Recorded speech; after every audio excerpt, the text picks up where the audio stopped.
Welcome to G Fun Facts Online.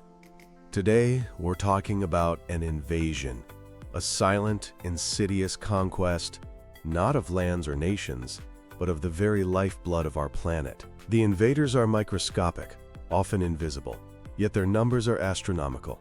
We're talking about microplastics and their sinister cycle from our world to the deepest oceans and into the very fabric of life. So what are they? Microplastics are plastic particles less than 5 millimeters long. They come in two main flavors, primary and secondary. Primary microplastics are manufactured to be small. Think of the tiny microbeads that used to be in your face wash, or the plastic pellets called nurdles, the raw material for almost all plastic products. They wash down our drains and slip right through many water treatment systems. But the vast majority are secondary microplastics. These are the fragmented children of larger plastic items. Every plastic bag snagged on a tree, every water bottle floating down a river, is slowly being ground down by sunlight, wind, and waves into countless tiny pieces.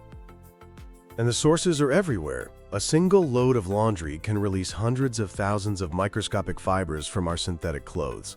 The simple wear and tear of car tires on roads releases a constant stream of tiny rubber and plastic particles washed away by the rain.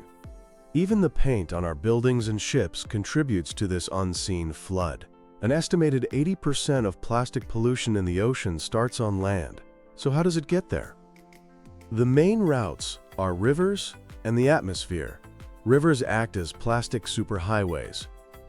They collect microplastics from wastewater effluent, from stormwater runoff in our cities, and even from agricultural fields where plastic mulch and sewage sludge are used. But it's not just water. The atmosphere has become an invisible bridge. Wind can pick up these tiny particles from dried sewage, dusty fields, or city streets and carry them for thousands of kilometers.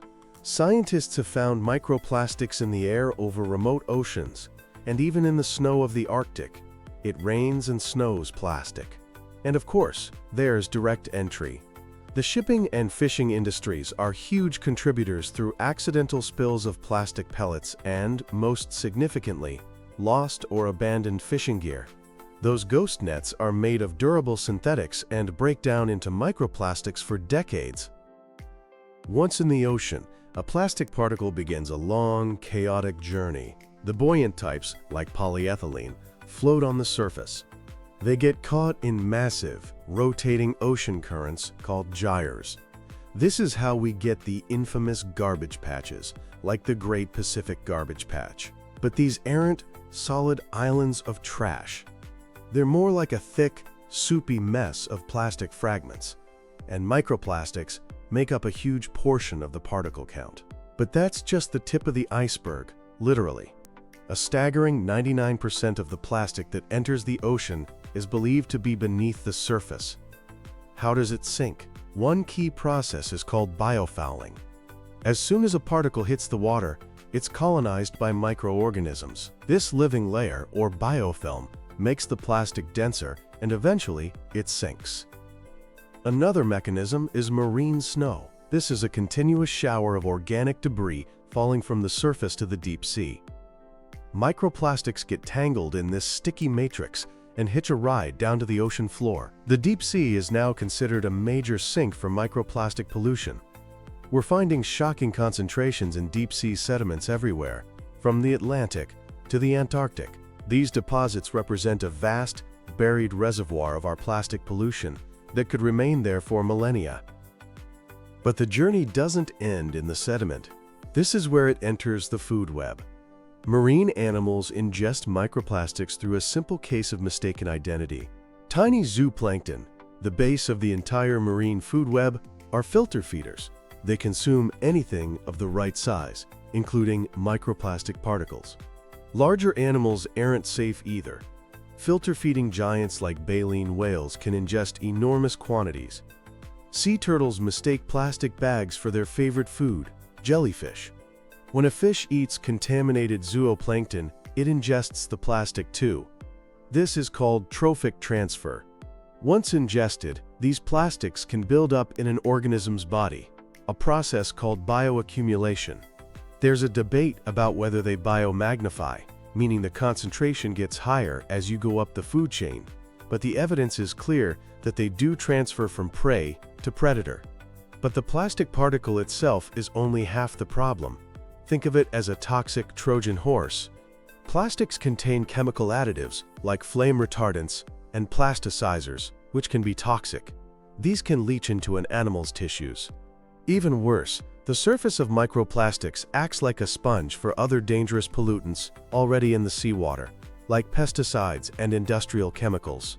So when an animal eats a piece of plastic, it gets a concentrated dose of these absorbed toxins.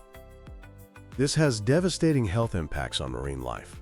The accumulation of plastic can cause internal injuries, blockages, and a false sense of fullness, leading to starvation. But the sublethal effects are just as alarming. In fish, studies have linked microplastic exposure to intestinal damage, liver problems, altered swimming behavior, and weakened predatory performance. It can even harm their reproduction, leading to fewer offspring. In oysters, it interferes with their energy and reduces reproductive output.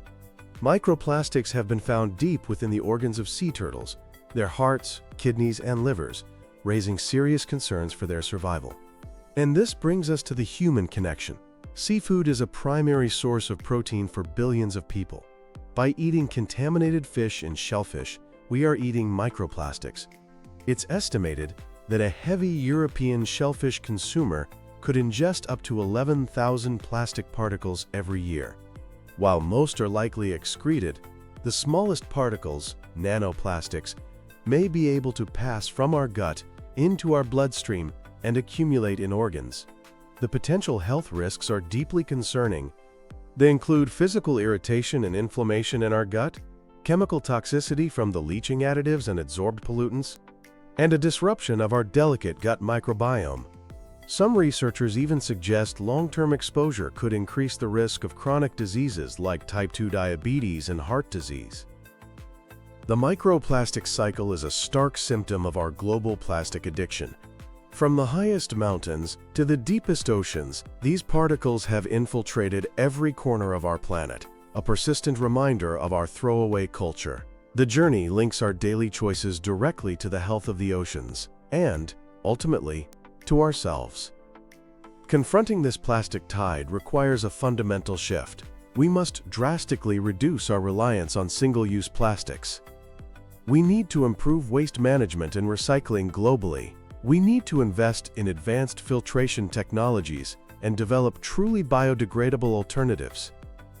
The unseen armada of plastic is a threat we can no longer ignore. The time for decisive action is now, before this tide becomes completely overwhelming.